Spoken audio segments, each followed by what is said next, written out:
नमस्कार, आप देख रहे हैं टीवी 29 न्यूज। मैं हूं आपके साथ उमेश पाल। मैं इस समय मौजूद हूं, ये सभापुर वार्ड नंबर 250 सभापुर का वार्ड है, जहां कौशलपुरी का इलाका है। यहाँ पर देर रात सुबह सोमवार की सुबह को यहाँ पर एक पटाखे की गोदाम में आग लग गई थी और आग लगने से एक व्यक्ति की मौत बताई जा रही थी, लेकिन वो व्यक्ति नहीं, वो मजदूर नहीं था, वो एक लड़की की डेड बॉडी मिली थी। लेकिन वो पोस्टमार्टम के बाद पता लग पाया, काफी जलने की वजह से उसकी शनाख्त होना बहुत मुश्किल था। और पोस्टमार्टम के बाद पता लगा है कि वो एक शव जो था, वो शव जो डेड बॉडी मिली हुई थी जली हुई, वो एक लड़के की नहीं बल्कि एक लड़की की थी। और लड़की इतनी ज्यादा जल चुकी थी कि उसकी पहचान होना बहुत ही मुश्किल था। बताया जा रहा है कि सोमवार सुबह लगभग 3 साढ़े 3 का टाइम रहा होगा, पौने 4 का, जब यहाँ पटाखे की गोदाम में आग लगी। ये पूरी जानकारी जब मिली, जब पुलिस ने इस गोदाम के मालिक जावेद को गिरफ्तार किया। जावेद रहने वाला वजीराबाद का है और वजीराबाद से यहाँ पर एक किराए की गोदाम लेकर पटाखे का कारोबार करता था। जहां बताया जा रहा है कि पटाखे की गोदाम थी और जावेद ने सभापुर के कृष्ण से ये किराए पर ली हुई थी ये जगह। और ये काफी समय, 1 साल से ज्यादा हो गया इसको चलाते हुए। बताया जा रहा है ये पटाखों को स्टोर करने के लिए ये गोदाम लिया हुआ था। यहाँ पर जावेद ने एक ठेकेदार के रूप में, या यूं कह लो एक केयर टेकर के रूप में, एक व्यक्ति रखा हुआ था जो शामली के मोहल्ला अफगान का रहने वाला था और यहीं पर वो इसी गोदाम में रहा करता था। बता दें, उस रात जब आग लगी तो गोदाम में मौजूद था ठेकेदार, यहीं अपने बच्चों के साथ सो रहा था। उसके बच्चे अक्सर उसके यहाँ आया जाया करते थे, उसके साथ रहा करते थे, 2 एक दिन फिर चले जाया करते थे। लेकिन अभी ठेकेदार के बताने के मुताबिक बताया जा रहा है कि 1 माह पहले ही अपनी 10 वर्षीय बेटी और अपना 8 वर्ष का लड़के को यहाँ उन्होंने अपने साथ बुला लिया था। उस रात भी जब यहाँ पर आग लगी तो बताया जा रहा है कि उस रात आग लगने के टाइम भी ठेकेदार अपने दोनों बच्चों के साथ इसी गोदाम के अंदर सो रहे थे। वो बच्चे भी सो रहे थे और वो ठेकेदार भी इसमें सो रहे थे। और जब आग लगी, आग इतनी भयंकर थी कि ठेकेदार आनन फानन में अपने बेटे को तो बाहर ले आए, अपने बेटे की जान बचा ली। लेकिन जब बेटे को गेट के बाहर छोड़ने के बाद बेटी को लेने के लिए गए, तब तक आग इतनी भड़क चुकी थी कि मित्रों, उनको कुछ समझ नहीं आया। और लड़की के आसपास जो रखा हुआ बारूद का पूरा ढेर था, वो जो है एक आग के गोले में तब्दील हो गया और बुरी तरह धू धू करके पटाखे जलने लगे। लेकिन लड़की के आसपास पटाखे देखकर वो अपने आप को उस आग में नहीं जा पाए, उस लड़की को नहीं बचा पाए और लड़की लगातार वहां जलती रही और बुरी तरह लड़की जल गई।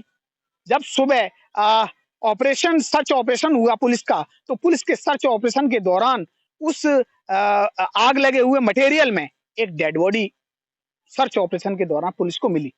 जो बरामद की गई डेड बॉडी वो एक लड़की की थी, लेकिन वहां सोचा जा रहा था कि शायद कोई मजदूर होगा जो इसमें मजदूरी करता होगा या फिर इसमें रहता होगा, वो कारीगर होगा, वो एक शख्स ही बताया जा रहा था। लेकिन जब पोस्टमार्टम हुआ और पोस्टमार्टम के बाद पता लगा कि वो लड़का नहीं, वो एक लड़की थी। और वो लड़की भी किसकी, जो यहाँ का केयर टेकर था या फिर कह दो कि वो ठेकेदार था। ठेकेदार का नाम गुलनवाज बताया जा रहा है। गुलनवाज की बेटी जो मृत्यु हुई है, इसमें डेड बॉडी जिसकी मिली थी, उसका नाम सोनम है और सोनम की उम्र मात्र 10 साल थी। सोनम अपने पिताजी के साथ कुछ समय के लिए समय बिताने के लिए आई थी। दोनों बच्चे अपने माँ बाप के साथ कुछ समय बिताने के लिए आए थे, जिसमें से लड़के को तो गुलनवाज ने, अपने बेटे को तो बचा लिया, लेकिन लड़की उनके आंखों के सामने ही जलती रही। और इस अवैध पटाखे की अवैध फैक्ट्री में जावेद नाम का जो व्यक्ति चला रहा था, वो किसके बलबूते पर यहाँ पर चला रहा था और कैसे इस रिहायशी इलाके में जो गोदाम है वो कैसे चल जाते हैं या फिर फैक्ट्रियां हैं वो कैसे चल जाती हैं, ये अपने आप में प्रशासन के लिए एक बहुत बड़ा सवाल खड़ा होता है।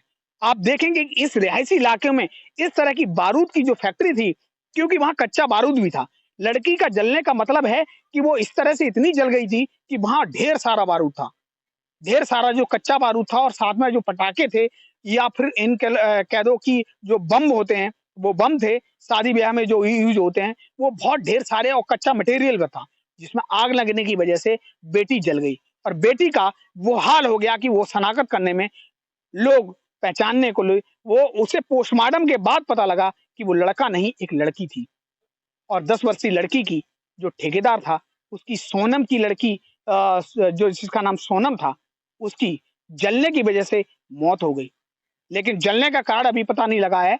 और दिल्ली पुलिस ने जावेद, जो इस गोदाम का मालिक है, उसको गिरफ्तार कर लिया है। उसी से ये जानकारी मिली है कि उसका एक ठेकेदार भी हुआ करता था, जो गुलनवाज, और गुलनवाज शामली के अफगान मोहल्ले का रहने वाला था। उसकी बेटी के सब था। पहले हमने भी अपनी खबर में चलाया था कि वो एक मजदूर था, और इसमें बहुत सारे लोग ये भी बता रहे थे कि एक नहीं कई लोग जले, इसमें कई डेड बॉडियां गई हैं। लेकिन ऐसा कुछ नहीं था, सिर्फ एक लड़की की मौत हुई है इसमें। और एक लड़की सिर्फ वो लड़की थी जो यहाँ के केयर टेकर की लड़की थी, यानी ठेकेदार की लड़की थी, गुलनवाज की लड़की थी सोनम, जिसकी यहाँ जलने से मौत हुई है। ये खबर का अपडेट हमारा दिल्ली पुलिस से और जानकारी लेने के बाद मैं दोबारा अपडेट करूंगा इस खबर को। तब के लिए धन्यवाद।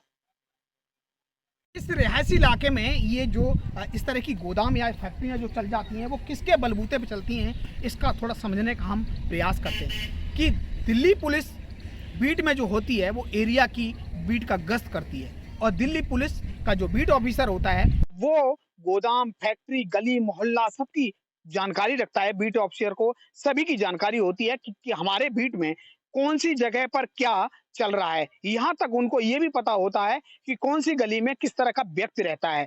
तो आप बताइए, इतनी बड़ी जो गोदाम है, वो आखिरकार कैसे चल रही थी, और दिल्ली पुलिस को इसकी जानकारी क्यों नहीं थी? या एमसीडी के जो लाइसेंसिंग डिपार्टमेंट होता है, वो लाइसेंसिंग डिपार्टमेंट जो एलआईओ बोलते हैं, वो भी घूमते रहते हैं लगातार, और वो देखते हैं कि यहाँ पर कोई अवैध फैक्ट्री या गोदाम तो नहीं चल रहा है, अवैध कोई काम तो नहीं चल रहा है। लेकिन उसके बावजूद भी इस एरिया में आप देखेंगे तो एक नहीं, अनेकों गोदाम, फैक्ट्री और बहुत सारे लघु उद्योग जो चल रहे हैं, जिनका कोई रजिस्ट्रेशन नहीं, इनकी कोई सरकार के पास जानकारी नहीं, इनका कोई टैक्स नहीं सरकार को जाता है। और सिर्फ अगर जाता है तो कुछ दिल्ली पुलिस को जरूर जाता होगा। बिल्कुल, क्योंकि बीट में जो अफसर होता है, वो बीट अफसर बिना जानकारी के कोई काम चल ही नहीं सकता। तो जहां तक मेरी जानकारी का सवाल है, कि बीट ऑफिसर को इसकी जानकारी जरूर होगी, और बीट ऑफिसर हो सकता है कि एसएचओ और एसीपी या डीसीपी दिल्ली पुलिस को इसकी जानकारी न देते हों। हो सकता है, और बल्कि होता है, कि दिल्ली पुलिस के जो बीट ऑफिसर होते हैं, वो अपने एसएचओ और एसीपी डीसीपी तक ये बात पहुंचने ही नहीं देते कि मेरी एरिया में किस तरह के कारोबार चल रहे हैं। क्योंकि उनको जो अपना घर भी चलाना होता है, उनके आपको बता दें कि दिल्ली पुलिस का नहीं, बल्कि सरकारी जहां तक नुमाइंदे हैं, वो उन नुमाइंदों का, और खास करके दिल्ली पुलिस इस भ्रष्टाचार के नाम पर बहुत ज्यादा बदनाम है। अपनी छवि को सुधारने का काम करे दिल्ली पुलिस, क्योंकि दिल्ली पुलिस का सबसे ज्यादा नाम बदनाम है तो करप्शन के रूप में आता है।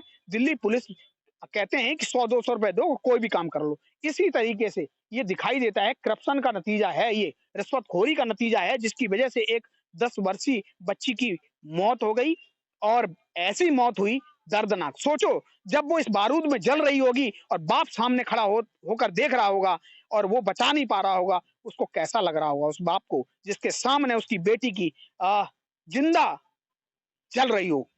अपने आप को धिक्कार रहा होगा कि मैंने ये काम क्यों चुना, और मैं इस काम में अपने बच्चों को क्यों लेके आया, और अगर मैंने काम कर रहा था तो मैं अपने बच्चों को क्यों। बताया जा रहा है कि 1 माह पहले ही ठेकेदार गुलनवाज अपने बेटी 10 वर्षीय बेटी और 8 वर्षीय लड़के को लेकर यहाँ कुछ समय के लिए बिताने के लिए बच्चों को दिल्ली के पड़ोस में लेके आया होगा। सोचा होगा कहीं घुमा देंगे और उनको अपने पास रखेंगे। लेकिन आखिरकार उसे क्या पता था कि ये बेटी मेरे पास जो आई है, और कुछ समय बिताने के लिए ये खुशियां उसकी अधूरी ही रह जाएंगी, और ये बेटी शायद उसकी कभी नहीं मिलेगी।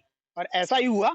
इस दिल्ली पुलिस को इस बात पे समझना चाहिए कि आखिरकार इस तरह के अगर भ्रष्टाचार के चलते या फिर जानकारी न देते, हो सकता है कि मैं ये नहीं कहता हूँ कन्फर्म की जानकारी हो ना भी हो, लेकिन क्या उनका फर्ज नहीं बनता है ऐसी एरिया में घूमने का? क्या उनकी जानकारी लेने का फर्ज नहीं बनता? वैसे तो उन्हें हर चीज की जानकारी हो जाती है, लेकिन ये इस गोदाम का जानकारी नहीं हुई, जिसमें ये लाखों रुपए का गोदाम जो है कि पटाखों का अवैध रूप से गोदाम चल रहा था। और जिसके चलते एक मासूम की 10 वर्षीय सोनम की मौत हो गई। कैमरा पर्सन प्रशांत पाल के साथ में उमेश पाल, टीवी 29 न्यूज़, दिल्ली।